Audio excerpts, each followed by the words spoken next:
and the kittens made it out of the tree safely.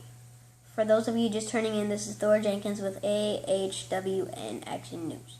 And now our top story of the day. Camp Green Lake in Texas has been shut down and turned into a Girl Scout camp.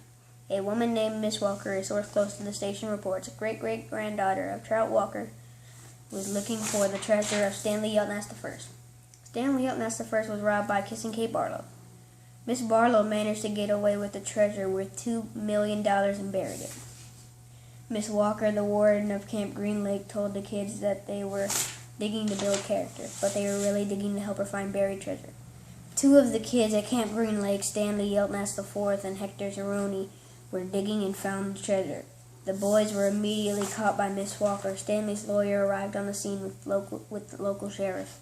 Miss Walker tried to blame the crime on Stanley, claiming he stole the treasure chest from her cabin. Stanley informed the men that he did not steal it. In fact, the chest had his name on it. This proved to the sheriff that Miss Walker was the one who lied and was trying to keep Stanley's treasure for herself. Miss Walker was taken into custody and charged with fraud. Stanley and Hector returned safely to their homes, and the rest of the imprisoned children were released back to their parents.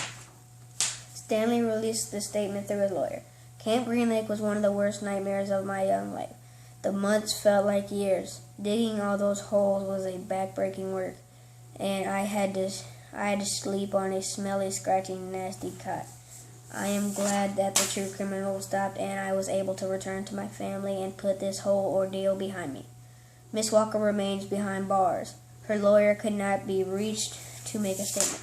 This has been Thor Jenkins from the AHWN Action News Desk. Now to Dallas Rains with the weather and Coach Adams with sports. Have a great weekend.